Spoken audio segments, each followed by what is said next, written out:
سورۃ الکہف بسم اللہ الرحمن الرحیم الحمد للہ الذی انزل علی عبدہ الکتاب ولم یجعل لہ عوجا۔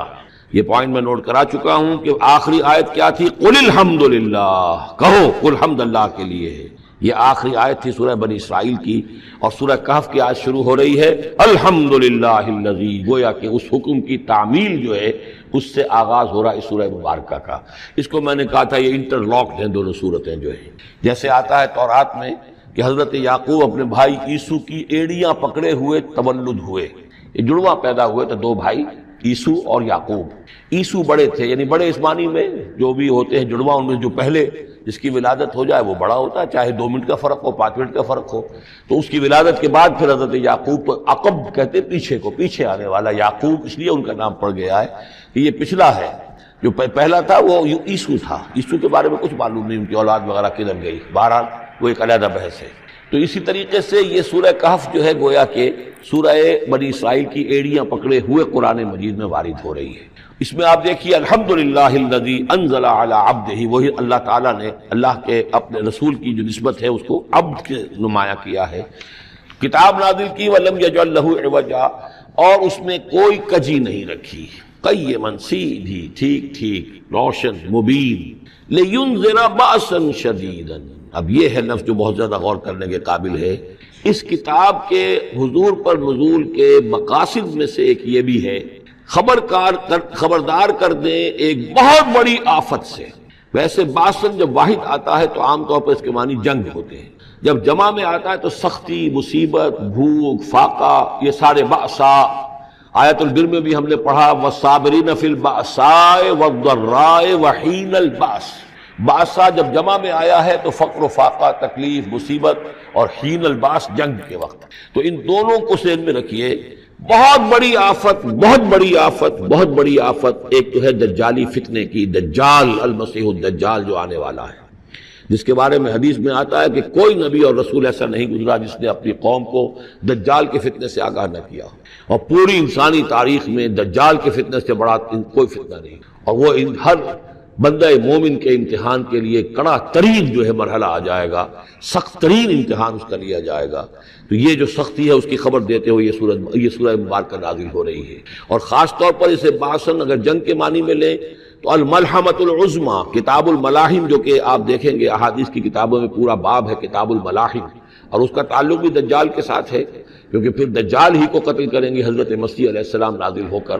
تو یہ سارا مسئلہ جو ہے اس کی خبر دینے کے لیے قیما لینذر بأسا شدیدا من لدنہ، گویا کہ یہ جو احادیث کی کتابوں میں آپ کو حدیث کے ابواب ملتے ہیں، چاہے وہ کتاب الفتن ہو اور چاہے وہ کتاب جو ہے آثار قیامہ ہے، اس طرح کے جتنے بھی ہیں، اور کتاب الملاحم ہے، یہ گویا کہ اس کی شرح ہے لینذر بأسا شدیدا من لدنہ، اور یہ ہوگا بھی خاص اللہ کی طرف سے، یہ آزمائش بھی، یہ دجال کا فتنہ بھی، یہ بہت بڑی جنگ بھی، جس کو آرمگڈون کہتے ہیں، کرسچین جو ٹریڈیشن ہے اس میں اس کے لیے لفظ ہے آرمگڈون، ایک بہت بڑی جنگ ہوگی۔ ڈکشنری میں بھی آپ دیکھیں گے کہ خیر اور شر کی قوتوں کے درمیان اس دنیا کے خاتمے سے پہلے ایک بہت بڑی جنگ ہونی ہے جس کا نام یہ آرمگڈون ہے۔ لینذر بأسا شدیدا من لدنہ ویبشر المؤمنین الذین یعملون الصالحات، اور تاکہ بشارت دے وہ ان اہل ایمان کو جو نیک عمل کرتے ہوں، ان لہم اجرا حسنا، کہ ان کے لیے ہوگا بہت اچھا بدلہ، ماکثین فیہ ابدا، اور وہ اس میں رہیں گے ہمیشہ ہمیشہ۔ یہ جو دجالی فتنہ ہے اس کے ساتھ ایک خاص مناسبت ہے سورہ مبارکہ کی۔ احادیث میں آتا ہے کہ دجالی فتنے کے اثرات سے بچنے کے لیے اس سورہ مبارکہ سے ذہنی اور قلبی رشتہ مفید ہے، اس کی تلاوت کرتے رہنا، خاص طور پر جمعے کے روز پوری سورہ کہف، ورنہ یہ کہ کم سے کم اس کی ابتدائی اور آخری آیات ان کی بڑی اہمیت ہے۔ دجالی فتنہ اصل میں کیا ہے سمجھ لیجئے کہ ایک تو ہے دجالی فتنہ بالعموم، دجل کہتے ہیں فریب کو، جیسے کہ کوئی نبی نہیں ہے وہ اس نے فریبی لبادہ اوڑھ لیا، نبوت کا دعویٰ کر رہا ہے، وہ دجال ہے۔ تو اس طرح کی تو حضور نے فرمایا ہے کہ 30 دجال پیدا ہوں گے، انہی میں سے ایک ہمارے زمانے کے اندر جو ہے یہ غلام احمد قادیانی بھی تھا، وہ دجال تھا، جس نے کہ اعلان کیا کہ میں نبی ہوں جبکہ وہ نبی نہیں تھا۔ تو فریبی بنا ہوا جس نے کہ ملمہ اپنے اوپر چڑھایا ہوا ہے۔ اسی طریقے سے دجالی فتنہ یہ جو ہے اس پوری دنیا میں اس وقت جو فتنہ ہے وہ یہ ہے کہ مادہ پرستی کا اتنا غلبہ ہو چکا ہے ذہنوں کے اوپر، افکار کے اوپر، لوگوں کے نظریات کے اوپر، لوگوں کے اخلاق کے اوپر، لوگوں کے اقدار جو ہیں، ویلیوز جو ہیں اس کے اوپر، کہ وہ آخرت کو بالکل بھول گئے، اللہ کو بھول گئے، اسباب کے اندر گم ہے، مسبب الاسباب سے ذہول ہو گیا، دنیا ہی دنیا ہے، آخرت کو بھولے ہوئے ہیں، مادہ ہی مادہ ہے، روح سے کوئی سروکار ہی نہیں۔ یہ ہے بالعموم جس کا نام دجالی فتنہ ہے، کہ حقیقت کے اوپر پردہ پڑا ہوا ہے، آخرت پر دنیا کا پردہ پڑا ہوا ہے۔ یہ دنیا جو ہے در حقیقت کیا ہے؟ وَمَا الْحَيَاةُ الدُّنْيَا إِلَّا مَتَاعُ الْغُرُورِ، یہ دھوکے کا سامان ہے۔ اصل زندگی کو اس نے ڈھانپا ہوا ہے، ہم نے یہ سمجھ لیا کہ زندگی یہی ہے، اسی کے لیے بھاگ دوڑ محنت صبح و شام، اسی کے مستقبل کی فکر ہے، لیکن اصل زندگی اس کی کوئی فکر ہی نہیں ہے۔ باقی ایک دجال جو ہے جو آئے گا، وہ معاملہ احادیث کے اندر بھی بڑی طوالت کے ساتھ ہے، اور اس میں کافی پیچیدگیاں بھی ہیں، بعض چیزیں جو ہیں ایک دوسرے سے کچھ مختلف بھی ہیں، اس میں پھر اہل علم کو بہرحال مطابقت پیدا کرنی پڑتی ہے۔ میں نے جہاں تک اپنی کوشش کی ایک رائے تک میں پہنچا ہوں، لیکن ابھی میں اسے بیان نہیں کر رہا ہوں۔ بہرحال دجالی فتنے کی خبریں موجود ہیں بہت شدت کے ساتھ، اور اس صورت کا پڑھنا جو ہے اس میں بہت مفید ہے۔ اس صورت کے مضامین کا دجالی فتنہ بالعموم سے کیا تعلق ہے وہ تو اس ہم دورہ ترجمہ دوران کے اس کے دوران بھی آپ کو معلوم ہو جائے گا، لیکن اس کے جو خاص بڑے مباحث ہیں، خاص طور پر یہ کہ ایک ہمارے بہت بڑے عالم گزرے ہندوستان میں اس صدی کے آغاز میں، مولانا مناظر حسن گیلانی، انہوں نے اس میں باقاعدہ کتاب لکھی ہے، آپ کو مل جائے گی بازار میں بھی، اصحاب کہف کے جو کا معاملہ سورہ کہف کے مباحث ہیں ان کے۔ میں نے اس کو اپنی ایک تقریر کے اندر کسی خطاب جمعہ میں سورہ کہف کے مضامین کا خلاصہ بیان کیا تھا، جس کا عنوان ہے دنیا کی حقیقت۔ ظاہر بات ہے تفاصیل زیادہ جو ہیں وہ میرے لیے ممکن نہیں ہے کہ اس دورہ ترجمہ کے دوران بیان کر سکوں۔ وَيُنذِرَ الَّذِينَ قَالُوا اتَّخَذَ اللَّهُ وَلَدًا، اور خبردار کر دے ان لوگوں کو جنہوں نے کہا کہ اللہ نے بیٹا بنایا۔ یہ ساری دجالیت جو ہے اس کی جڑ کیا ہے؟ مسیحیت، جو موجودہ مسیحیت ہے، جو حقیقت میں مسیحیت نہیں ہے، پالزم ہے، جس کی بنیاد تثلیث پر ہے کہ اللہ کا بیٹا بنا دیا حضرت مسیح علیہ السلام کو، اور انہیں کفارہ بنا دیا تمام جو بھی مان لے ان کو ان کے گناہوں کا، پیش کی معافی ہے ان کے گناہوں کی جو حضرت مسیح پر ایمان لے آئے، اور نمبر 3 شریعت ساقط کر دی، اور نمبر 4 سارا اختیار جو ہے وہ پوپ کے ہاتھ میں دے دیا گیا کہ تم جو چاہو جس چیز کو چاہو حلال کرو، جس چیز کو چاہو حرام کر دو۔ ان چیزوں نے مل کر نفس مذہب کو اس قدر قابل نفرت شے بنا دیا کہ یورپ کے عوام کے اندر مذہب کے خلاف شدید نفرت پیدا ہو گئی۔ چنانچہ اس کے بعد جب مسلمانوں کے زیر اثر وہاں پر علم پھیلا ہے، ہسپانیہ کی یونیورسٹیوں سے علوم اور فنون جو ہیں یہ فرانس اور اٹلی اور جرمنی کے نوجوان آتے تھے، اور وہاں آ کر وہ قرطبہ اور غرناطہ اور طلیطلہ کی یونیورسٹیوں سے پڑھ کر جاتے تھے، تو ان کے زیر اثر جو ایک ریفرمیشن شروع ہوئی، اصلاح مذہب، اور ایک رینائسنس، تحریک احیاء العلوم، وہ جو اصل تو تحریک تھی اس بات کی کہ انسان علم کی طرف دوبارہ رجوع کرے، لیکن یہ کہ وہ علم جب آگے بڑھا ہے تو وہاں پہ عیسائیت کے خلاف جو رد عمل تھا اس کی وجہ سے اس میں مذہب کی دشمنی جو ہے اس تحریک کے اندر خود بخود شامل ہو گئی۔ تو مذہب سے بیزاری، روحانیت کا انکار، آخرت سے بالکل بے پرواہی اور اس کا بھی انکار، اور خدا ہے یا نہیں ہے اس سے کوئی سروکار نہیں، یہ جو اس تہذیب کے اصل میں اثرات بنے ہیں سارے، یہ اسی غلطیوں کا یہ اثرات ہیں، نتائج ہیں کہ جو عیسائی مذہب کے اندر جو یہ تحریفات کر کے جو غلطیاں کی گئی ہیں، اس کو یہاں کہا گیا ہے کہ ان لوگوں نے کہ جنہوں نے یہ عقیدہ ایجاد کیا، ما لہم بہ من علم، ان کے پاس اس کے لیے کوئی علمی سند نہیں ہے، ولا لآبائہم، نہ ان کے آباء و اجداد کے پاس کوئی سند تھی، کبرت کلمۃ تخرج من افواہہم، بہت بڑی بات ہے جو ان کے منہ سے نکل رہی ہے، بہت بڑی گستاخی ہے جو یہ اللہ تعالیٰ کی شان میں کر رہے ہیں، ان یقولون الا کذبا، یہ نہیں کہہ رہے مگر جھوٹ، سراسر سیدھا سفید جھوٹ بول رہے ہیں، فلعلک باخع نفسک علی آثارہم، تو اے نبی شاید کہ آپ اپنے آپ کو ہلاک کر لیں گے ان کے جو اثرات پڑنے والے ہیں، عیسائیت کے اس غلط عقیدے کے جو نتائج برآمد ہوئے ہیں، جب یہ نتائج ظاہر ہوں گے تو وہ اتنے سنگین ہوں گے، فلعلک باخع نفسک، کہ ان کے احساس سے اور ان کے ادراک سے شاید کہ آپ اپنے صدمے سے اپنے آپ کو ہلاک کر لیں، ان لم یؤمنوا بہذا الحدیث اسفا، اگر یہ لوگ اس حدیث پر، اس قرآن پر، یہ بات جو بتائی جا رہی اس پر ایمان نہ لائے، اس پر ایمان نہ لائے، اپنے اس غلط عقیدے پر قائم رہے، اس غلط مذہب کو انہوں نے برقرار رکھا، تو اس کا جو رد عمل ہوگا نوع انسانی پر، اور اس سے تاریخ انسانی اور انسانی ثقافت جس غلط رخ پر پڑے گی، جو دجالیت کا فتنہ اسے جنم لے گا، ان تمام چیزوں کے اثرات سے شاید آپ کو اتنا صدمہ ہو کہ فَلَعَلَّكَ بَاخِعٌ نَفْسَكَ عَلَىٰ آثَارِهِمْ إِن لَّمْ يُؤْمِنُوا بِهَٰذَا الْحَدِيثِ أَسَفًا إِنَّا جَعَلْنَا مَا عَلَى الْأَرْضِ زِينَةً لَّهَا، ہم نے زمین کے اوپر جو کچھ ہے اسے اس کا گہنا بنا دیا ہے، بناؤ سنگھار بنا دیا ہے، زینت بنا دیا ہے۔ یہ آپ نوٹ کر لیجئے، لفظ زینت اور زمین میں اس کی زیبائش اور آرائش، یہ اس سورہ مبارکہ کا عمود ہے، یعنی اس کو اتنا کھبا دیا ہے نگاہوں میں اللہ نے کہ آخرت سے خود بخود انسان غافل ہو جاتا ہے۔ یہ پردہ پڑ گیا ہے، چمک دمک ہے، یہ کاریں ہیں، یہ بلڈنگیں ہیں، یہ کوٹھیاں ہیں، یہ عالیشان عمارتیں ہیں، یہ کیا کچھ اس کی جو یوں سمجھیے پومپ اینڈ شو جو ہے اس وقت دنیا کا، اور ظاہر بات ہے امریکہ میں جا کر دیکھیے تو جو کچھ یہاں دیکھ رہے ہیں اس سے 10 گنا 100 گنا 1000 گنا آپ کو نظر آئے گا، عقلیں دنگ ہو جاتی ہیں۔ نتیجہ کیا نکلتا ہے کہ انسان یہ سمجھتا ہے کہ اصل شے یہی مادہ ہی ہے، اصل ہدایت پہ یہی لوگ ہیں، یہی لوگ ہیں صحیح معنی میں کہ جنہوں نے واقعتاً علم حاصل کیا ہے، لہذا ان کی غلط تہذیب، ان کا غلط تمدن، ان کے تمام غلط ثقافت کے معاملات کے بھی ہم اسی طریقے سے پیروی کر رہے ہیں۔ یہ سارا مسئلہ جو ہے وہ اس لیے ہے کہ یہ چمک دمک دنیا کی جو زیبائش اور آرائش، اس سے ہم متاثر ہیں۔ انا جعلنا ما علی الارض زینۃ اللہ، جو کچھ زمین کے اوپر ہے اسے ہم نے اسے اس کے لیے بناؤ سنگھار بنا دیا، لنبلوہم، تاکہ ہم آزمائیں ان کو، ایہم احسن عملا، کون ہے ان میں سے اچھے عمل کرنے والا۔ یعنی اب یوں دیکھیے وہ شعر جو ایک ہے، اگرچہ ذرا تھوڑا سا شان باری تعالیٰ کے اعتبار سے تو شاید اتنا مناسب نہ ہو، لیکن یہ کہ مفہوم کو ادا کرتا ہے کہ رخ روشن کے آگے شمع رکھ کر وہ یہ کہتے ہیں ادھر آتا ہے دیکھیں یا ادھر پروانہ جاتا ہے۔ ایک طرف ذات باری تعالیٰ ہے اور ایک طرف یہ دنیا ہے، اس کی چمک دمک ہے۔ اب یہ پروانہ جو ہے یہ انسان، اس کا امتحان ہے، آیا یہ اللہ اور آخرت کی طرف جا رہا ہے یا دنیا کی طرف اور دنیا کی زیبائش اور آرائش کی طرف جا رہا ہے۔ جو زیبائش اور آرائش کی طرف چلا گیا وہ گیا، وہ تباہ و برباد ہو گیا، فقط خسر خسرانا مبین۔ اور جس نے اس دنیا کی زیبائش اور آرائش اس سے منہ موڑ کر وہ جو حقیقت جو اصل حسن ازلی ہے اللہ تعالیٰ کا، اور اس کا جو جلال اور کمال ہے، اور جو آخرت کی نعمتیں ہیں ان کو اختیار کر لیا، وہ کامیاب ہو گیا۔ تو امتحان اتنا ہی ہے کہ رخ روشن کے آگے شمع رکھ کر وہ یہ کہتے ہیں ادھر جاتا ہے دیکھیں یا ادھر پروانہ آتا ہے۔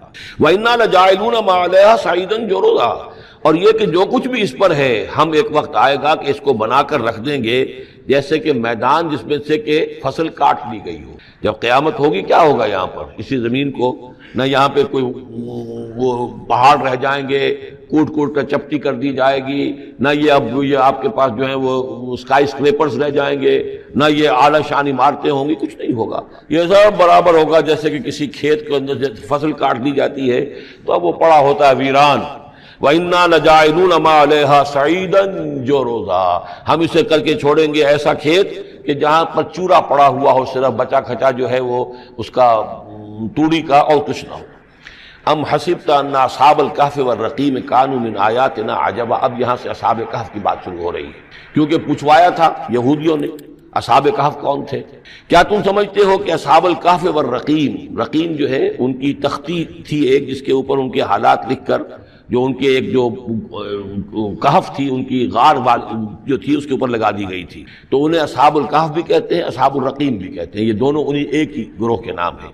کیا وہ تمہارے خیال میں ہماری بڑی عجیب آیات میں سے تھا؟ یعنی واقعتاً بات تو غیر معمولی تھی، لیکن حقیقت میں ہمارے ہاں تو ہماری تخلیق میں، ہماری صنائی میں اس سے ہزاروں گنا زیادہ عجیب باتیں ہوتی ہیں، ہمارے لیے تو وہ کچھ ہے ہی نہیں کسی بھی درجے میں، تم سمجھتے ہو کہ شاید وہ بہت بڑی بات ہے۔ یہ سابق کہف کا جو قصہ ہے، اب میں سمجھتا ہوں کہ پورے وثوق کے ساتھ ہم کہہ سکتے ہیں کہ یہ قصہ کیا تھا۔ دیکھیے جب حضرت مسیح علیہ السلام آئے ہیں تو یہ پورا علاقہ جو ہے فلسطین کا، اور یہاں پہ جو آپ نے تبلیغ کی ہے، تو یہ اس وقت رومن امپائر کا ایک حصہ تھا۔ اگرچہ مقامی طور پر ایک لوکل بادشاہ جو تھا یہودی وہاں پر حکومت کر رہا تھا، لیکن وہ پپٹ تھا، اصل میں تو حکومت جو تھی رومیوں کی، جو رومی تھے بت پرست۔ اور اس کے بعد چونکہ انہوں نے بغاوت کی، حضرت مسیح تو اٹھا لیے گئے سن 30 عیسوی کے آس پاس یا 33 عیسوی کے آس پاس، لیکن اس کے بعد جو ہے ان یہودیوں نے بغاوت کی رومیوں کے خلاف، جس کے نتیجے میں سن 70 عیسوی میں ٹائٹس رومی نے تو ان کی حکومت بھی ختم کی اور بیت المقدس کو برباد کیا، یروشلم کو تباہ کیا، 1,33,000 یہودیوں کو قتل کیا اور ان کو بھیج دیا، نکال دیا وہاں سے باہر۔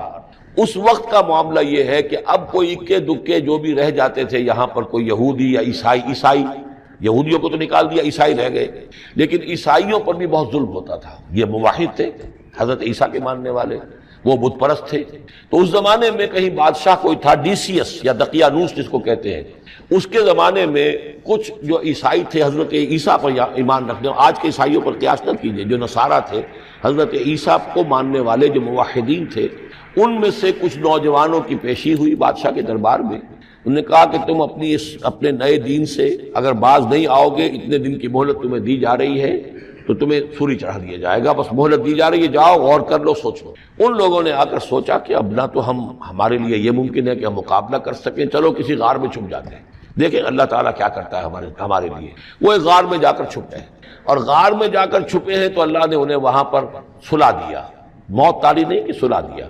اللہ کروٹ بھی بدلواتا رہا، ان کے لیے سارا کچھ بندوبست کیا، اللہ کی قدرت میں تھا۔ حضرت عزیر کو 100 برس کے لیے مار دیا تھا، موت کے بعد ان کو دوبارہ زندہ کر دیا۔ لیکن یہ کہ ان کا معاملہ یہ ہے کہ ان کو وہاں پر جو ہے تقریباً 300 برس یہ وہاں پر پڑے رہے اس غار کے اندر۔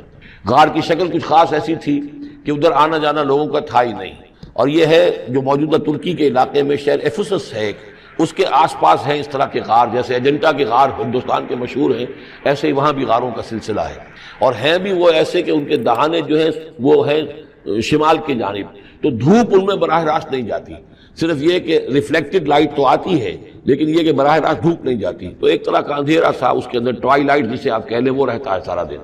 وہاں پر یہ 300 برس تک سوتے رہے۔ اس 300 برس کے عرصے میں یہ ہوا کہ رومن امپائر جو ہے اس نے خود عیسائیت اختیار کر لی۔ 300 عیسوی کے اندر کانسٹنٹائن جو تھا ایمپرر، وہ عیسائی ہو گیا، اب پوری امپائر جو عیسائی ہو گئی۔ اب اس کے زمانے میں اس کے بعد تھیوڈوسیس ہے ایک، 446 عیسوی میں یہ تھا، اس کے زمانے میں اللہ تعالیٰ نے ان لوگوں کو جگایا 300 برس کے بعد۔ اب یہ سمجھ رہے ہیں کہ وہی زمانہ ہے، وہی کفار کی حکومت ہے، وہی مشرکین ہے۔ اب انہوں نے ڈرتے ڈرتے اپنے کسی ایک آدمی سے کہا بھائی جاؤ یہ لے کے سکہ لے کر جاؤ، چاندی کا، کچھ نہ کچھ کھانے پینے کے لیے لے کر آؤ، دیکھنا لیکن اس طرح ہو کہ ہمارا پتہ نہ چل جائے کہ ہم یہاں چھپے ہوئے ہیں۔ وہاں جو گئے انہوں نے وہ سکہ جو پیش کیا، اور کہا یہ سکہ تمہارے پاس کہاں سے آیا؟ یہ تو بہت پرانا سکہ ہے، تو 400 سال پرانا، 300 سال پرانا سکہ کہاں سے لے آئے تمہیں کوئی خزانہ ملا ہے؟ بہرحال اس حوالے سے اب وہ جو ہے وہ پکڑے گئے، ان کی حالت جو ہے وہ جو بات سامنے آ گئی، لیکن جب بات سامنے آ گئی تو اب ان کا بہت وہ عزت کی گئی، اس لیے کہ اب تو جو ان کا مذہب تھا در حقیقت پوری مملکت کا مذہب وہی ہو چکا تھا، تو صورتحال تو تبدیل ہو چکی ہے۔ پھر یہ کہ اس کے بعد تفصیل معلوم نہیں ہے کہ غالباً وہ جا کر اپنی اسی غار میں وہ سو گئے ہیں، یا دوبارہ اللہ نے ان پر وہیں پر موت طاری کر دی ہے، اس کا دروازہ بند کر کے اور اس پر ایک تختی لگا دی گئی ہے۔ یہ اصحاب کہف ہے۔ گبن کی جو ہے decline and fall of Roman empire, اس میں بھی یہ 7 سلیپرز، 7 سونے والے، ان کی کہانی موجود ہے۔ یہ چیز جو ہے گویا کہ رومن لٹریچر کے اندر موجود تھی، اس کا جو ذکر موجود تھا، اور قرآن مجید میں یہ امتحاناً سوال کیا گیا حضور سے، تو اس کا جواب دیا گیا کہ یہ 300 برس تک کچھ لوگوں کو سلا دینا، یہ اللہ تعالیٰ کے نزدیک تو کوئی بڑی بات نہیں ہے، تمہارے نزدیک ام حسبت ان اصحاب الکہف والرقیم کانوا من آیاتنا عجبا اذ ابى الفتية الى الکہف، جبکہ وہ نوجوان آئے اپنے اس غار میں، فقالوا، اور انہوں نے کہا ربنا آتنا من لدنک رحمتا، پروردگار اب خاص اپنے خزانہ فضل سے ہمارے لیے رحمت کا بندوبست فرما، وہیئ لنا من امرنا رشدا، اور ہمارے لیے ہمارے معاملے کے اندر جو ہے وہ کوئی عافیت کا بندوبست فرما، فضربنا علی آذانہم، تو ہم نے تھپکی دے دی ان کے کانوں پر، فی الکہف سنین عددا، اسی وہ غار کے اندر جو ہے وہ سوتے رہے کئی سال۔ ابھی یہاں اس بات کو نہیں چھیڑا کتنے سال، سنین عددا، متعدد سال وہ سوتے رہے۔ ثم بعثناہم، پھر ہم نے انہیں اٹھایا، لنعلم ای الحزبین احصیٰ لما لبثوا امدا، تاکہ ہم دیکھیں کہ 2 گروہوں میں سے کس کو صحیح معلوم ہے کہ کتنے عرصے وہ وہاں رہے تھے۔ اس کا ذکر آگے آ جائے گا 2 گروہوں سے مراد کیا ہے۔ اور تیسری اہم ترین آیات کیا ہے؟ آیات قرآنیہ۔ ان تینوں میں گہرا ربط ہے، آیات آفاقی، آیات انفسی، آیات قرآنی۔ ان میں تدبر کے ذریعے، غور و فکر کے ذریعے انسان ایمان حاصل کرے، یہ ٹاپ کا ایمان ہے، یہ انٹلیکچوئلز کا ایمان ہے، یہ صدیقین کا ایمان ہے۔ نمبر 2، ایک ایمان ہے عوام کے لیے، اس کے 2 راستے ہیں۔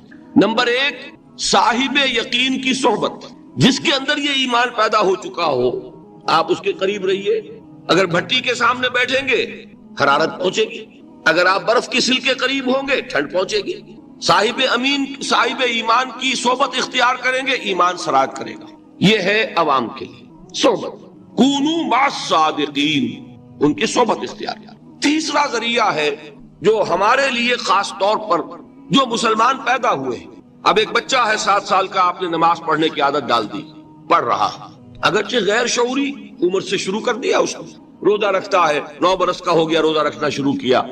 یہ اعمال جو ہیں ان سے بھی ایک یقین پیدا ہوتا ہے. جیسے یقین سے عمل پیدا ہوتا ہے ایسے ہی عمل سے بھی یقین پیدا ہوتا ہے. جب مداومت کرتے رہیں گے اس پر تو اس سے بھی ایک یقین کی کیفیت انسان میں پیدا ہو جاتی. سورہ حجرات میں جو بحث آئی ہے اس کے آخر میں یہی ہے کہ اے نبی یہ بدو جو دعوے دار ہے ایمان کے، یہ آپ پر احسان دھر رہے ہیں. یمنون علیک ان اسلموا قل لا تمنوا علی اسلامکم بل اللہ یمن علیکم ان ہداکم للایمان ان کنتم صادقین. یہ آپ پر احسان دھر رہے ہیں کہ ایمان لے آیا. نبی ان سے کہیے مجھ پر اپنے ایمان کا کوئی احسان نہ دھرو، اپنے اسلام کا، بلکہ اللہ تم پر احسان دھرتا ہے کہ اس نے تمہیں ایمان کے راستے پر ڈال دیا ہے. جب اسلام پر آ گئے ہو تو عمل کرتے رہو گے. ان تطیعوا اللہ ورسولہ، اگر عمل کرتے رہو گے تو اس عمل کے ذریعے سے بھی تمہارے اندر ایمان پیدا ہو جائے گا. تو یہ 3 راستے ذہن میں رکھیے. جو عوام ہے غور و فکر، سوچ بچار، اس کی صلاحیت نہیں یا مواقع نہیں، ان کے لیے یہ 2 راستے ہیں، یقین بذریعہ عمل اور یقین بذریعہ صحبت. یہاں سے اٹھا رہے ہیں لوگوں کو، بار بار یہیں آ جاتے ہیں، لیکن ان کو دقت ہوتی. یہاں پہ کوئی صاحب پہلے سے روک دیا کرے نا جو بعد میں گڑبڑ ہوتی ہے. تو ایک ایمان ہے انٹلیکچوئلز کا، صدیقین کا، جن کو قرآن کہتا ہے اولو الالباب الذین یعقلون ان فی خلق السماوات والارض واختلاف اللیل والنہار لآیات لأولی الالباب. ہوش مندوں کے لیے، عقل مندوں کے لیے، غور و فکر کرنے والوں کے لیے، اصحاب دانش و بینش کے لیے ہماری کائنات میں ہماری نشانیاں ہیں. غور کرو اور ہمیں پہچانو، خود اپنے اندر جھانکو اور ہمیں پہچانو. اور ہماری یہ آیات جو ہیں ہمارے کلام کی، اس کی آیات جو ہیں ان میں وہ ایمان رچا بسا ہوا ہے. ان پر غور کرو، غوطہ زنی کرو. قرآن میں ہو غوطہ زن ہے مرد مسلمان. یہ ہے ٹاپ کا ایمان، یہ ہے اصل وہ ایمان کہ جو مطلوب ہے. اب باقی حضرات جو ہیں ان کے قریب رہیں گے، ایمان حاصل کر لیں گے، اور جو اعمال اللہ نے بتائے ہیں ان پر عمل کرتے رہیں گے، ایمان حاصل. اب دوسری بات کی طرف آئیے. نفاق سے کیسے بچا جائے اس کے لیے بھی 3 عمل ہیں. پہلی چیز، اور 2 چیزیں تو وہ ہیں کہ جو سورہ منافقون ہی کے دوسرے رکوع میں بیان ہوگی. پریونشن کیسے ہوگی، بچو گے کیسے؟ دوام ذکر، اللہ کو یاد رکھو. یا ایھا الذین آمنوا لا تلہکم اموالکم ولا اولادکم عن ذکر اللہ ومن یفعل ذلک فاولئک هم الخاسرون. دل کو غفلت میں مت آنے دو. دل غافل ہوگا شیطان کا ڈیرا بن جائے گا.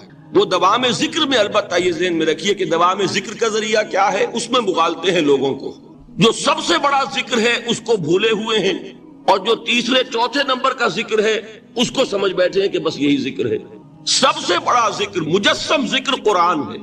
الذکر انا نحن نزلنا الذکر وانا له لحافظون. وہ الذکر کون سا ہے؟ قرآن. اسی کو فرمایا، میں نے وہ آیت سنائی تھی کہ لوگ تنزیہ کہتے تھے یا ایھا الذی نزل علیہ الذکر انک لمجنون. حضور سے مخاطب ہو کر کہتے ہیں فلاں جس کے اوپر کے اس کے خیال کے مطابق ذکر نازل ہوا ہے، ہم تو تمہیں پاگل سمجھتے ہیں. وہاں بھی لفظ کیا ہے؟ الذکر. تو معلوم کیا ہوا؟ انا انزلنا الیک الذکر لتبین للناس ما نزل الیہم. یہ الذکر ہے. تو اس سے بڑا ذکر کوئی نہیں. تلاوت قرآن، تدبر قرآن، غور و فکر قرآن کا، قرآن کو یاد کرنا. اس پر میرا کتاب چاہے مسلمانوں پر قرآن مجید کے حقوق، اب تو یہاں شاید کوئی کتاب موجود نہیں رہی ہے. بہرحال اگر آپ کو ضرورت ہوتی ہے پاکستان سے منگا لیتے ہیں، ہر شے پڑھیے، انشاءاللہ آ جائے گی چیز. نمبر 2 ذکر کیا ہے؟ اقیم الصلاۃ لذکری. نماز کو قائم کرو میری یاد کے لیے. یہ ذریعہ ذکر میں، وہ تو ہے ہی مجسم ذکر، اور یہ ذریعہ ذکر میں سب سے اہم ہے. یہ عملی ذکر بھی ہو رہا ہے اور قولی بھی ہو رہا ہے. سورہ فاتحہ پڑھی آپ نے، قرآن شریف کی کچھ آیات پڑھی، پھر رکوع کیا. یہ رکوع جو ہے یہ آپ کا عملی ذکر ہے کہ آپ نے اپنے وجود سے اللہ کی عظمت کو تسلیم کیا. پھر آپ سجدے میں گرے، یہ آپ کا عملی ذکر ہے کہ اپنے وجود سے آپ نے اللہ کی عظمت کو اور تسلیم کیا. تیسری چیز ہے مسنون دعائیں اور مسنون اذکار جو حضور سے ثابت. ہمارے ہاں کیا ہو گیا، مجھے فلاں بزرگ نے یہ چیز بتائی ہے، وہ تو پڑھتے چلے جا رہے ہیں. نہ قرآن سے دلچسپی، نہ اذکار مسنونہ سے دلچسپی، ادعیہ معصورہ۔ آپ غور کریں گے کہ زندگی کے ہر عمل کے لیے حضور کی دعا موجود ہے۔ صبح اٹھے دعا ہے، آنکھ کھلتے ہی بیت الخلاء میں داخل ہونے لگے دعا ہے، نکلے دعا ہے، وضو کرنے بیٹھے دعا ہے، فارغ ہوئے دعا ہے، مسجد کے لیے گھر سے نکلے دعا ہے، مسجد میں داخل ہوئے دعا ہے، مسجد میں تو ہے ہی ذکر، نماز ہے، تلاوت ہے، باہر نکلے دعا ہے، گھر میں داخل ہونے لگے پھر دعا ہے، سواری پر سوار ہو رہے ہیں دعا ہے، اتر رہے ہیں دعا ہے، شیشہ دیکھ رہے ہیں دعا ہے، کپڑے پہن رہے ہیں دعا۔ زندگی کا کوئی عمل نہیں یہاں تک کہ جو تعلق زن و شو ہے، جس کو کہ خالص حیوانی بات سمجھا جائے گا، اس کے لیے بھی دعا ہے۔ غفلت میں وہ کام بھی نہیں کرتا، سمجھ رہے ہیں آپ؟ اب آپ غور کیجئے، اس میں کوئی اضافی وقت نہیں لگا، کوئی اضافی پوسچر اختیار نہیں کیا آپ نے، یوں بیٹھو، اس طرح بیٹھو، یوں کرو، کوئی آپ کا وقت اضافی نہیں لگا۔ جو کام کر رہے ہیں اور آپ اللہ کو یاد کر رہے ہیں، اور وہ اللہ کی یاد اس کام کی مناسبت سے ہے۔ ان ادعیہ معصورہ سے دو تعلق جڑ گئے انسان کے۔ دعا کس سے کر رہے ہیں؟ اللہ سے، جڑا کہ نہیں؟ اور یہ الفاظ کس کے ہیں؟ محمد رسول اللہ کے۔ تو آپ کے دو تعلق جڑ گئے۔ آپ اپنی جی سے گھڑ کر دعا مانگیں گے تو پہلا تعلق تو ہو جائے گا، دوسرا نہیں ہوگا۔ بہتر سے بہتر دعا مانگ لیں آپ، لیکن حضور سے جو معصور اور مسنون الفاظ جب آپ زبان سے نکالتے ہیں تو آپ کا تعلق اللہ سے بھی ہوا بذریعہ دعا، اور وہ الفاظ چونکہ حضور کے ہیں صلی اللہ علیہ وسلم تو حضور کے ساتھ ہوا۔ یہ تیسرا درجہ ہے۔ چوتھے درجے میں مانتا ہوں کہ ایک ہوتی ہے خاص کسی شخص کے امراض کی تشخیص کرنے کے بعد تجویز۔ کوئی اگر طبیب ہے، ماہر طبیب روحانی، وہ آپ کو دیکھے گا تو اندازہ لگائے گا کہ آپ میں کیا کمی ہے، اس کے مطابق آپ کو ذکر بتائے گا۔ بھئی فلاں آیت کا مراقبہ کیا کرو۔ کسی میں بزدلی ہوتی ہے، کسی میں مال کی محبت زیادہ ہوتی ہے، کسی میں توکل کی کمی ہے، کسی میں شہرت کی خواہش ہے، نمایاں ہونے کا جذبہ ہے، کسی میں تکبر ہے۔ سب کا ایک سا برس تو نہیں ہوتا نا۔ تو یہ در حقیقت اندھے کی لاٹھی سے نہیں چلنے والی بات، یہ تو ماہر کی کا کام ہے کہ وہ تجویز کرے کہ تمہارے لیے خاص طور پر ذکر یہ۔ در حقیقت ہمارے جو یہ سلسلے تھے سلوک کے، یہ بڑے ماہر ہوتے تھے، یہ لوگ بڑے ماہر اطباء تھے۔ یہ جو علم نفسیات ہے اس کے ہمارے صوفیاء سے بڑھ کر کبھی کوئی عالم گزرا ہی نہیں دنیا میں۔ فرائیڈ کیا ہے اور ایڈلر کیا ہے اور یونگ کیا ہے، بچے ہیں۔ ہمارے صوفیاء کرام نے جس طرح انسان کی نفسیات کو سمجھا اور وہ ان کی مناسبت سے تجویز کرتے تھے، لیکن اس کو رکھا جائے گا چوتھے نمبر پر۔ جیسے مولانا احمد علی صاحب فرمایا کرتے تھے، بھائی اس آیت کا مراقبہ کیا کرو۔ مراقبہ کیا مانی؟ اب ان الفاظ کو بھی ہم نے خام خواہ کچھ خاص ایک شکل دے دی۔ مراقبہ کیا؟ توجہ کرنا، دھیان کرنا، خاص اس آیت کے اوپر، اس کے معانی پر اپنے ذہن کو جمانا۔ وہ کیوں ہے؟ تاکہ آپ کے اندر جو کمی ہے اس کی تلافی اس سے ہو۔ لیکن یہ کہاں آئے گا؟ چوتھے نمبر، سمجھ گئے؟ تو نفاق سے بچنے کا ذریعہ، پریونشن کیا ہے نفاق سے؟ دوام ذکر۔ نہ تمہیں تمہاری اولاد، نہ تمہارے اموال، نہ تمہاری تجارت، نہ کاروبار اللہ کے ذکر سے غافل نہ کر سکے۔ پنجابی میں کہتے ہیں کہ ہتھ کارول اور دل یار ول۔ کام کر رہے ہیں آپ، لیکن یہ کہ دل اللہ کے ساتھ لگا ہوا ہے، زبان تر ہے اللہ کی یاد سے۔ جو قرآن یاد ہے، گاڑی میں آپ بیٹھے جا رہے ہیں، 2 گھنٹے آپ کو کار میں لگانے ہیں، قرآن شریف پڑھتے جائیے، اس سے بڑا ذکر ہی کوئی نہیں۔ یہ ہے پریونشن۔ اب اگر مرض ہو جائے تو کیا؟ اس کے لیے 2 چیزیں ضروری ہیں۔ ایک دیکھیے، عجیب ہے یہ، نفاق کا علاج انفاق سے، صرف ایک الف لگانا۔ انفاق کے معنی اور ہے، یہ بنا ہے کس سے؟ نفقت الدراہم، پیسے ختم ہو گئے، مک گئے، یا نفق الفرس، گھوڑا مر گیا۔ تو مال کو کھپانا، لگانا اللہ کی راہ میں۔ اگر دل میں نفاق کی کوئی آلائش آئی ہے تو اس کا ازالہ ہوگا انفاق فی سبیل اللہ سے۔ مال اللہ کی راہ میں دیجئے، صدقہ کیجئے، خیرات کیجئے، دیجئے، اللہ کے دین میں لگائیے۔ جتنا لگائیں گے نفاق دھل جائے، اس لیے کہ اصل سبب نفاق کا ہے ہی حب دنیا، دنیا کی محبت۔ لہذا اس کا ازالہ ہوگا جو سب سے محبوب شے ہے، مال۔ انہ لحب الخیر لشدید، مال محبوب ترین ہے کہ نہیں؟ لہذا اس کو اللہ کی راہ میں لگائیں گے تو وہ نفاق دھل جائے گا۔ اور ایک اور چیز ہے جو بہت اہم ہے، بہت ہی شعوری طور پر اس کا اہتمام کیجئے۔ جس وقت دین کے کسی فرض کی انسان کو سمجھ آ جائے، اس کا شعور پیدا ہو جائے، پھر ڈیلے نہ ہو۔ ذرا سا ڈیلے جو ہے اس پر عمل کرنے میں یہ در حقیقت نفاق کو جڑ پکڑنے کا موقع دینا ہے. Immediate action. ایک بات سمجھ میں آ گئی، فوراً عمل. اس میں شیطان کیا کرتا ہے، ذرا ٹھہر جاؤ، ابھی دیکھو یہ فرض ہے، یہ ذمہ داریاں ہیں، یہ کرنا ہے، وہ پھر لگا دینا اپنے آپ کو. بہت سے لوگ کہتے ہیں بس یہ ریٹائرمنٹ کے بعد تو سارا میں دین کے لیے وقف کر دوں گا. اول تو خدا کے بندے تمہارے اندر رہ کیا جائے گا ریٹائرمنٹ کے بعد؟ سارا تو کھپ چکو گے، رہ کیا جائے گا؟ دوسرے یہ کہ یہ بھی جان لیجئے کہ کار دنیا کسے تمام نہ کر. ریٹائرمنٹ کے بعد کون فارغ ہو جاتا ہے؟ بیٹوں بیٹیوں سے فارغ ہوئے تو میں نے جو آپ کو بڑے بڑے حکمت کے موتی اور بڑے بڑے پھول آپ کو گنوائے ہیں، آیت الآیات، آیت البر، آیت الاختلاف، اور اب یہ ہے آیت الکرسی. توحید کے عظیم ترین خزانوں میں سے ہی سیدۃ آیات القرآن. حضور نے فرمایا یہ تمام آیات قرآنی کی سردار ہے. جس طریقے سے آیہ بر اور سورۃ العصر میں ایک نسبت ہے کہ ہدایت اور نجات کی شرائط ساری کی ساری ایک چھوٹی سی صورت میں اللہ نے جمع کر دی. والعصر ان الانسان لفی خسر الا الذین آمنوا وعملوا الصالحات وتواصوا بالحق وتواصوا بالصبر. لیکن اس کی تفصیل ایک آیت میں آئی، وہ آیت البر ہے. چنانچہ جو منتخب نصاب ہم نے مرتب کیا ہے دعوت قرآن کے لیے، میں پہلا درس سورۃ العصر کا ہے اور دوسرا درس آیت البر کا ہے. جو نسبت سورۃ العصر میں ہے کہ وہ سورت ہے، یہ آیت ہے، لیکن اس آیت میں کئی سورتیں نکل سکتی ہیں حجم کے اعتبار سے سورۃ العصر کے برابر. یہی نسبت ہے سورہ اخلاص میں، 4 آیتیں، توحید کا عظیم ترین خزانہ. اور یہ آیت الکرسی، یہ آیت ہے. سورہ اخلاص اس میں 4 بن جائیں گی حجم کے اعتبار سے، لیکن اسے حضور نے ثلث قرآن قرار دیا ہے. توحید کے موضوع پر جامع ترین سورۃ الاخلاص، لیکن توحید اور خاص طور پر توحید فی الصفات کے موضوع پر عظیم ترین آیت یہ آیت الکرسی. اللہ لا الہ الا ہو، اللہ وہ معبود برحق ہے جس کے سوا کوئی الہ نہیں. بڑا کیٹیگوریکل. الحی القیوم، وہ زندہ ہے از خود اور باخود، اس کی زندگی مستعار نہیں ہے. وہ جو کہا ہے کہ مانگ کے لائے تھے 4 دن، 2 آرزو میں کٹ گئے 2 انتظار میں، عمر دراز مانگ کے لائے تھے.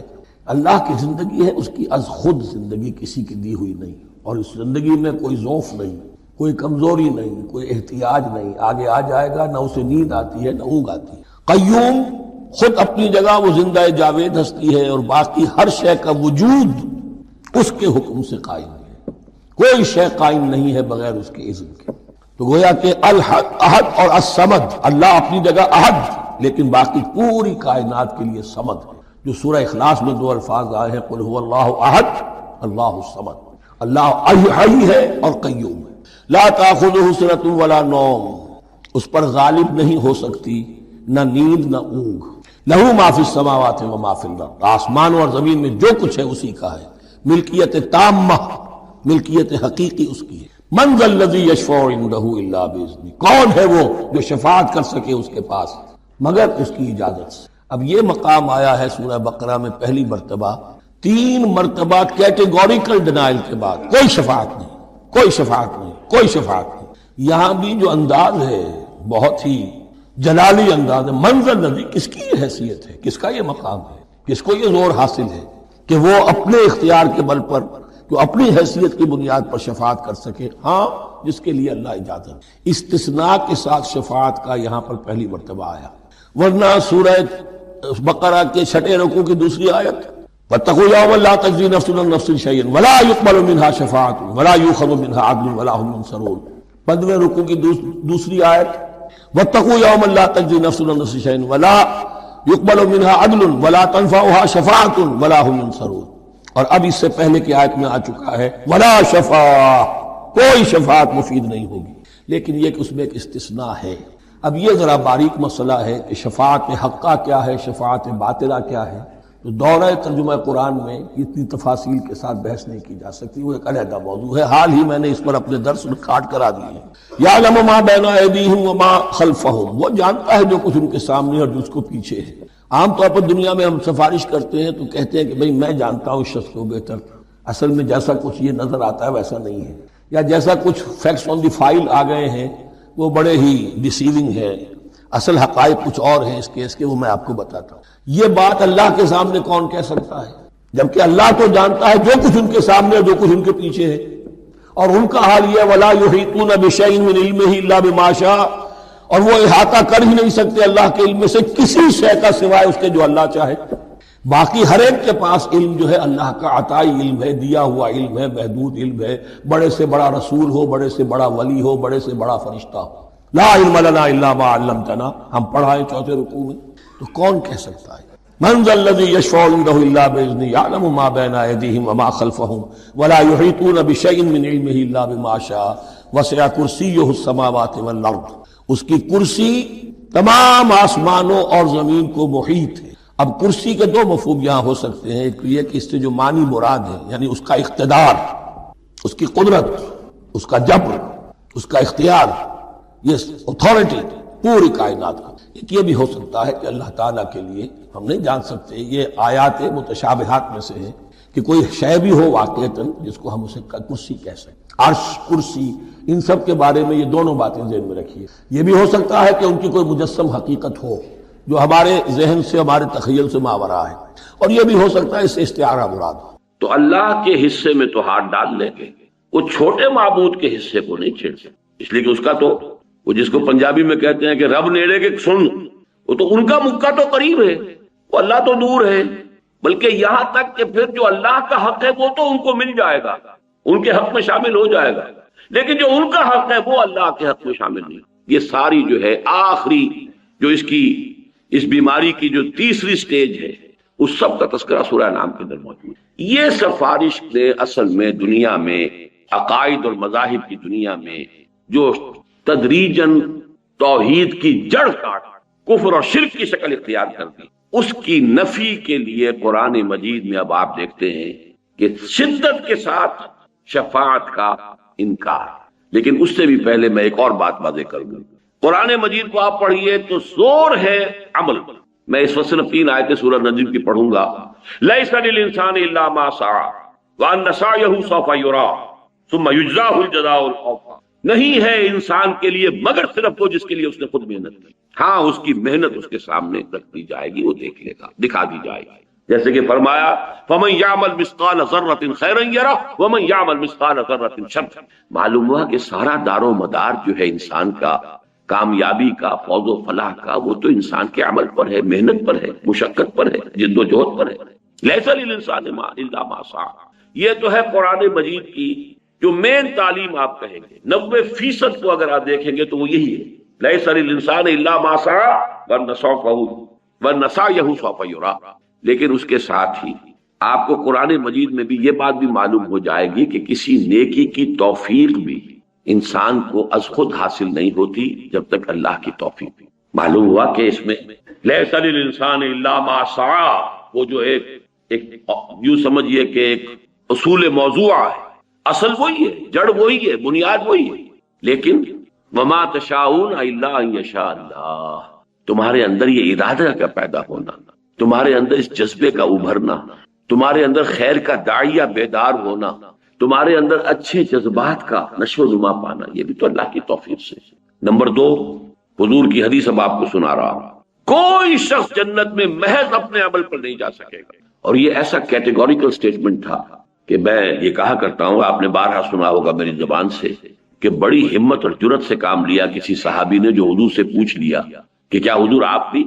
کوئی انسان جنت میں محض اپنے بل سے، اپنے عمل کی بنیاد پر داخل نہیں ہو سکتا۔ حضور کیا آپ بھی؟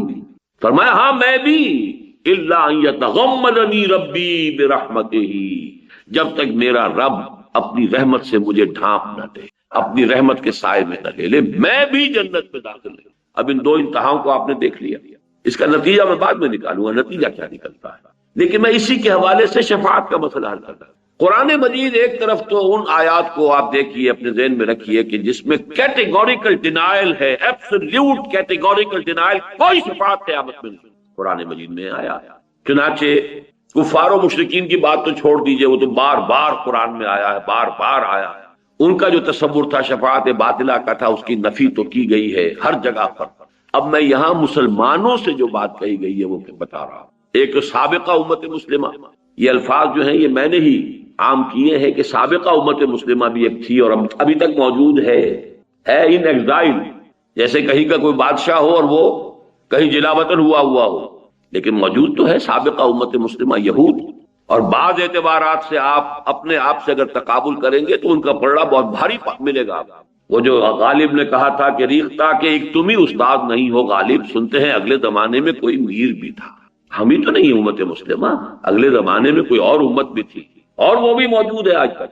بنی اسرائیل 2000 برس عمر ہوئی اس امت کی، اس لیے کہ بحیثیت امت بنی اسرائیل کے بعد امت محمد صلی اللہ علیہ وسلم 7ویں صدی عیسوی سے شروع ہو رہی ہے امت محمد، اور 1400 قبل مسیح سے شروع ہوئی تھی سابقہ امت مسلمہ امت موسیٰ بنی اسرائیل، پورے 2000.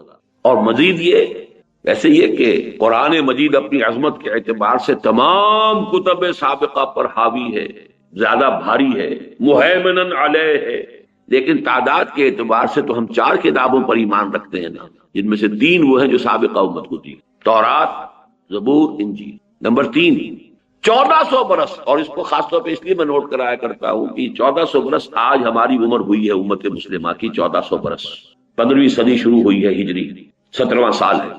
1400 برس اس امت کے اس حال میں گزرے کہ ایک لمحہ بھی ایسا نہیں آیا کہ کوئی نبی موجود. A continuous chain of انبیاء. کلما ہلک نبی خلفہ نبی، جب بھی کوئی نبی فوت ہوا اس کا خلیفہ کوئی اور نبی ہو گیا، اس کے بعد میں جانشین نبی. اور شروع بھی 2 سے ہوئے اور اختتام بھی 2 پر ہوا. This chain, long chain of prophets, starting with 2. موسیٰ بھی نبی، ہارون بھی نبی، ending again with 2. یحییٰ بھی نبی، عیسیٰ بھی. اور درمیان میں یوں سمجھ لیجئے 2 کھوٹے ادھر اور 2 کھوٹے ادھر، بلکہ ایک کھوٹا، 2 کھوٹے ادھر 2 کھوٹے ادھر، اور پھر ان کے درمیان وہ چین ہے کہ کوئی وقت ایسا نہیں گزرا کہ نبی نہ. اس امت کا جو خطاب اس سے براہ راست قرآن میں ہوا ہے وہ 10 رکوع سورہ بقرہ کے اہم ترین ہیں، 5ویں سے شروع ہو کر اور 14ویں کے اختتام پر، بلکہ 15ویں کے شروع. ان میں سے بھی ایک حصہ جو ہے، ایک رکوع میں نے 12 آپ کو بتایا کہ وہ تو ہے دعوت کا، اور 9 رکوع ہے ملامت. تم نے یہ کیا، تم نے یہ کیا، تمہاری یہ گمراہی، تمہاری یہ غلطی، تم نے دین میں یہ تحریف کی، تم نے یہ تصورات غلط اختیار کی، وغیرہ. ایک بہت ہی لمبا یوں سمجھیے لمبی قرارداد جرم، فرد جرم. دونوں میں شروع میں اور آخر میں آپ کو جو آیت ملتی ہے وہ نوٹ کیجئے. وَاتَّقُوا يَوْمًا لَا تَجْزِي نَفْسٌ عَن نَفْسٍ شَيْئًا وَلَا يُقْبَلُ مِنْهَا شَفَاعَةٌ وَلَا يُؤْخَذُ مِنْهَا عَدْلٌ وَلَا هُمْ يُنصَرُونَ. 4 چیزوں کی کیٹیگوریکل نفی. ڈرو اس دن سے جس دن کوئی جان کسی جان کی دوسری جان کے کام نہیں آ سکتی، کوئی شفاعت قبول نہیں کی جائے، کوئی فدیہ نہیں قبول کیا جائے، کوئی کسی طرف سے نصرت اور مدد نہیں ہو سکتی. اب یہ ہے یوم آخر کا تصور، قیامت کے دن کا تصور. وَاتَّقُوا يَوْمًا لَا تَجْزِي نَفْسٌ عَن نَفْسٍ شَيْئًا وَلَا يُقْبَلُ مِنْهَا شَفَاعَةٌ وَلَا يُؤْخَذُ مِنْهَا عَدْلٌ وَلَا هُمْ يُنصَرُونَ. یہ تو ہے آیت نمبر 48 چھٹے رکوع کی آیت نمبر 2، اور آیت نمبر 123 15ویں رکوع کی آیت نمبر 2. پھر وہی 4 چیزیں، ایک لفظ فرق کا فرق ڈال دیا ادھر سے ادھر، آخر بھی وہی، شروع بھی وہی، درمیان کی 2 چیزیں جو تھی ان میں سے اس کی پوزیشن صرف بدل دی ہے. وَاتَّقُوا يَوْمًا لَا تَجْزِي نَفْسٌ عَن نَفْسٍ شَيْئًا وَلَا يُقْبَلُ مِنْهَا عَدْلٌ. اب یہاں عدل پہلے آ گیا. وَلَا تَنفَعُهَا شَفَاعَةٌ، اور کوئی شفاعت اسے فائدہ نہیں پہنچائے گا. وَلَا هُمْ يُنصَرُونَ، اور نہ ان کی مدد کی. بتائیے کہیں کوئی کسر رہ گئی؟ معلوم اپنا عمل ہوگا. لَيْسَ لِلْإِنسَانِ إِلَّا مَا سَعَىٰ وَأَنَّ سَعْيَهُ سَوْفَ يُرَىٰ. یہ اسی کی شرح ہے. وَاتَّقُوا يَوْمًا لَا تَجْزِي نَفْسٌ عَن نَفْسٍ شَيْئًا وَلَا يُقْبَلُ مِنْهَا شَفَاعَةٌ وَلَا يُؤْخَذُ مِنْهَا عَدْلٌ وَلَا هُمْ يُنصَرُونَ. وَاتَّقُوا يَوْمًا لَا تَجْزِي نَفْسٌ عَن نَفْسٍ شَيْئًا وَلَا يُقْبَلُ مِنْهَا عَدْلٌ وَلَا تَنفَعُهَا شَفَاعَةٌ وَلَا هُمْ يُنصَرُونَ. اور اب امت مسلمہ کا دیکھ لیجیے، موجودہ امت مسلمہ، اسی آیت الکرسی سے پہلی آیت کیا ہے؟ اگلے اتوار کو انشاءاللہ میں اسی کا درس دوں گا. وہ پہلی آیت اس آیت الکرسی سے 1 آیت پہلے اور آیت الکرسی سے 2 آیتیں بعد میں. اس پر انشاءاللہ ہمارا اگلا درس. یا ایھا الذین آمنوا انفقوا مما رزقناکم من قبل ان یاتی یوم لا بیع فیہ ولا خلۃ ولا شفاعۃ والکافرون هم الظالمون. اے ایمان کے دعوے دارو، خرچ کر، لگا دو، کھپا دو ان سب چیزوں میں سے جو اللہ نے تمہیں دی، اس سے پہلے کہ وہ دن آ جائے جس دن نہ کوئی لین دین ہوگا، نہ کوئی سفارش اور شفاعت ہو، نہ کوئی دوستی کا. والکافرون هم الظالمون، اور کفر کرنے والے ہی ظالم شمار. یہ میں نے آپ کو 3 مثالیں دی ہے کیٹیگوریکل ڈینائل کی، کہ کوئی شفاعت، تاکہ ایک دفعہ تو جڑ کٹ جائے. بات جو ہے بنیادی طور پر مستحکم ہو جائے، اس کے بعد اللہ بھی آتا ہے. یہ دوسرا اسلوب ہے قرآن مجید. میں پھر کہاں سے بلڈ کر رہا ہوں اپنا تھیسس، نوٹ کر دیجئے. جہاں ایک طرف یہ ہے کہ اپنے ہی عمل سے تمہیں نجات مل سکتی، لیس للانسان الا ما سعى وان سعيه سوف يرى، لیکن ساتھ ہی یہ بھی کہ میں اپنے عمل پر کوئی گھمنڈ نہ ہو جائے، اپنے عمل پر تکیہ اور بھروسہ نہ کر بیٹھنا. دو پہلو ذہن میں ہمیشہ رہے. ایک یہ کہ اگر کسی خیر کی توفیق ملی ہے تو وہ بھی اللہ ہی سے، اسی کے لیے شکر، الحمدللہ الذی ہدانا لہذا وما كنا لنہتدی لولا ان ہدانا. اور دوسرا یہ کہ محض اپنے عمل پر کبھی تکیہ نہ کرنا. جو کوتاہیاں لاکھوں ہو رہی ہوتی ہیں جس کا تمہیں اندازہ بھی نہیں، تم ان کو جانتے بھی نہیں، نہ معلوم وہ کتنے انبار جمع ہو رہے ہیں. وہ جو گناہ کبیرہ ہیں ان کے کتنے تم نے انبار جمع کر لیے، ان کا وزن کتنا ہو جائے. لہذا رحمت خداوندی کے بغیر نہ سمجھنا کہ رستگاری ہو. کوئی انسان محض اپنے عمل سے جنت میں داخل نہیں ہو سکتا. یہاں تک کہ حضور اپنے بارے میں فرما رہے ہیں میں بھی جنت میں داخل نہیں ہو سکوں گا الا یتغمدنی ربی برحمتہ، مگر یہ کہ اللہ میرا رب مجھے اپنی رحمت کے تہ سائے میں لے لے. ہاں اسی طرح شفاعت، ولا شفاعت ولا تنفعها شفاعت لا يقبل منها شفاعت، یہ ساری جو ہے کیٹیگوریکل نفی ہے. اب میں 8 مقامات گنوا دیتا ہوں کہ جس کے اندر ایک الا بھی ہے کہ نہیں کچھ ہے، شفاعت ہے. اسی لیے میں نے عرض کیا تھا کہ مشکل معاملہ ہے، جیسے تقدیر کا معاملہ ویسے مشکل ہے. آیت الکرسی خود جو ہے لیجئے تو اس میں موجود ہے من ذا الذی یشفع عندہ الا باذنہ، ہے کہ نہیں؟ آغاز کتنا پر جلال پر ہے. من ذا الذی، کون ہے وہ؟ کانپ جائے گا، بڑے سے بڑا ولی کانپ جائے گا، انبیاء کانپیں جب اللہ فرمائے من ذا الذی یشفع. کون ہے وہ؟ کون اپنی یہ ذاتی حیثیت سمجھتا ہے؟ کون سمجھتا ہے کہ مجھ پر اس کا کوئی اختیار ہے؟ کون ہے جو سمجھتا ہے کہ وہ کوئی زور میرے خلاف استعمال کر سکتا ہے؟ کون ہے وہ؟ من ذا الذی یشفع، کون ہے وہ جو شفاعت کر سکے گا اس کے سامنے؟ الا باذنہ، ہاں الا سوائے اس کی اجازت. معلوم ہے اسی کیٹیگوریکل انداز میں جیسا کہ پچھلی آیت میں تھا ولا شفاعہ، اس کی مزید جو ہے اس کو مزید فورٹیفائی کیا ہے، مزید مضبوط کیا ہے. من ذا الذی یشفع عندہ الا، لیکن اللہ باذنہ. سورہ انبیاء میں فرمایا ولا یشفعون الا لمن ارتضى، وہ شفاعت نہیں کر سکیں گے مگر جن کے لیے اللہ راضی ہو. اب یہ اللہ گنوا رہا ہوں میں آپ. ما من شفیع الا من بعد اذنہ، سورہ یونس علیہ الصلوۃ والسلام. کوئی نہیں ہے سفارش کرنے والا سوائے اس کی اذن کے بعد. لا یملکون الشفاعۃ الا من اتخذ عند الرحمن عہدا، سورہ مریم. یومئذ لا تنفع الشفاعۃ الا من اذن له الرحمن، سورہ طٰہٰ. اس روز کوئی شفاعت نہیں کر سکے گا سوائے اس کے کہ جس کو رحمان کی جانب سے اجازت مرحمت ہو جائے. ولا تنفع الشفاعۃ عنده الا لمن اذن له، سورہ سبا. اس کی جناب میں کوئی سفارش کام نہیں آ سکے گی الا یہ کہ جس کے لیے اس نے اجازت دی ہو. سورہ زخرف میں فرمایا ولا یملکون الذین یدعون من دونہ الشفاعۃ الا من شہد بالحق، کوئی نہیں ہے جسے اختیار حاصل ہو اس کی جناب میں شفاعت کا سوائے اس کے کہ جو حق کی شہادت. وہ حق کو باطل نہیں کرے گا، باطل کو حق نہیں کرے گا، بات صحیح نہیں. سورہ نجم میں فرمایا جس میں وہ الفاظ آئے ہیں لیس للانسان الا ما سعى وان سعيه سوف يرى، اسی میں یہ الفاظ ہیں وَكَم مِّن مَلَكٍ فِي السَّمَاوَاتِ لَا تُغْنِي شَفَاعَتُهُمْ شَيْئًا إِلَّا مِن بَعْدِ أَن يَأْذَنَ اللَّهُ لِمَن يَشَاءُ وَيَرْضَىٰ. کتنے ہی فرشتے ہیں آسمانوں کے اندر لیکن ان کی شفاعت کسی کو فائدہ نہیں پہنچا سکے گی مگر اس کے بعد کہ اللہ تعالیٰ اجازت دے. اور یہاں تو بات کو دو طرف کر دی ہے، اذن بھی دے جو شفاعت کر رہا ہے اس کو اذن، جس کے لیے شفاعت کی جانی ہے اس کے لیے بھی منظوری. یہاں شرطیں دو طرف. من بعد ان یاذن اللہ لمن یشاء ویرضی، اللہ اجازت دے. یہ ہے اب دو چیزوں کے درمیان معاملہ آ رہا ہے، وہی بال سے زیادہ باریک اور تلوار کی دھار سے زیادہ تیز. ادھر ہوتے ہیں تو شرک، ادھر ہوتے ہیں سرے سے انکار کر دے. چنانچہ ہمارے ہاں ہے یہ انتہائیں موجود ہیں. خوارج نے سرے سے انکار کیا، کوئی شفاعت. وہ انتہائی شدید تھے اپنے معاملات میں. ان کی شدت کا ایک مظہر یہ بھی تو ہے نا کہ جو گناہ کبیرہ کا مرتکب ہے وہ کافر ہو گیا، کافر ہو گیا تو گویا کہ مرتد ہے، مرتد ہے تو وہ واجب القتل. وہ تو پھر چونکہ ایک فشت اول چونی حد معمار کا تاثریہ ابھی ربط دیوار کا. گناہ کبیرہ کا مرتکب کافر ہو گیا، وہ پہلے مسلمان تھا، اس کی جان مال آبرو محفوظ تھی مسلمان معاشرے کے اندر. آپ کوئی دسترازی نہیں کر سکتے تھے نہ اس کے مال پر نہ اس کی جان پر. نہ اس کی عزت پر حرمت پر کچھ بھی نہیں محفوظ ہے۔